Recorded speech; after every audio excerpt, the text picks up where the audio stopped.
Have you lost somebody and you've never really got over it? Whether it's a breakup or even worse, maybe someone passed away suddenly, a loved one, and it was so sudden or it was so shocking or just really harrowing because they went through some kind of illness and you had to watch the whole thing and then they passed away and you just feel like you've never got over it.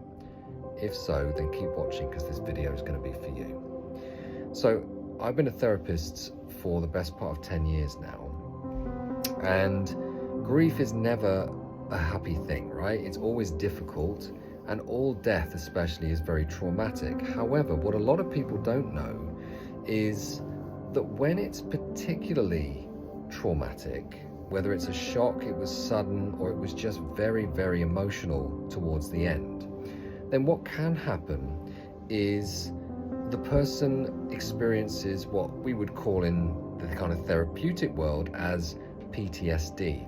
And what I mean by that is, no matter how long after the actual event, the traumatic event has happened, you're still unable to deal with it logically or even consciously, because every time that you think about it or you're reminded about what happened or anything like that, you're triggered straight back into the same emotional, very strong reaction that you had when that was originally going on. And so that's why they call it post-traumatic stress, right? Because the stress of even thinking about that or being reminded of it throws you straight back into the trauma response that you had.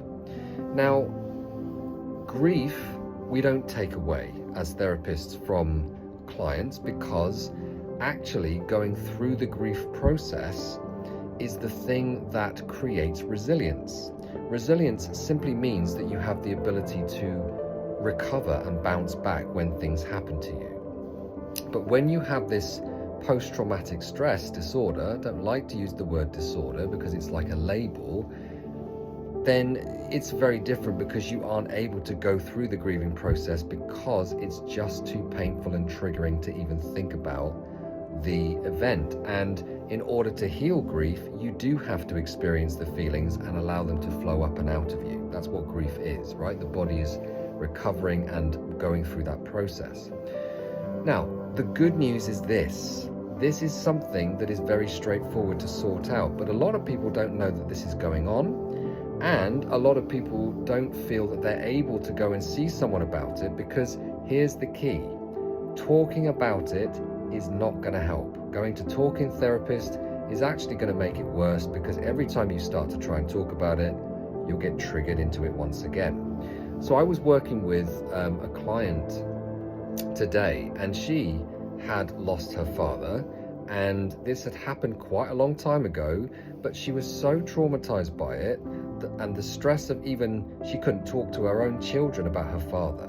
Right? She couldn't even start to talk about the good times that she'd had, or every time she saw something on the TV that reminded her of that event, she would again just burst into tears, shut down, and have a very strong reaction.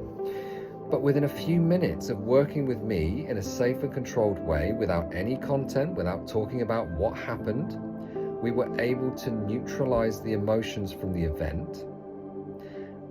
And it was like a light switch. This person bounced back. They could literally sit there and talk about their father for the first time and felt now able to actually grieve. Now, what we're saying here is it's not taking away the emotion in terms of, the life of that person or grief itself. Sometimes it's just now possible to even go there and to think about and to actually have some emotion about it without having such a strong emotional reaction. But in this case, she had some happy tears, which were, what a relief. I can now think about it, I can talk about it, I can process it, and now I can actually, the other phenomenon that happens is, now when I think about the person, instead of the brain going straight back to the traumatic kind of ending point, the passing of that person, now it goes back and remembers the happy things.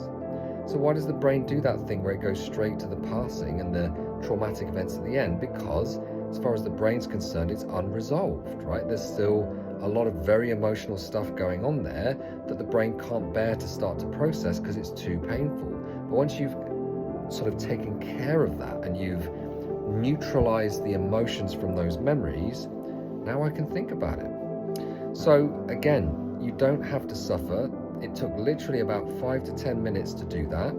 And now she is so relieved, so happy. So if you're interested in finding out more about that, you can send me a private message. You can click the website address, which is in the notes section. Happy to answer any questions that anyone has about this. You don't have to suffer. Get in touch. I would be honored to help you to sort this out.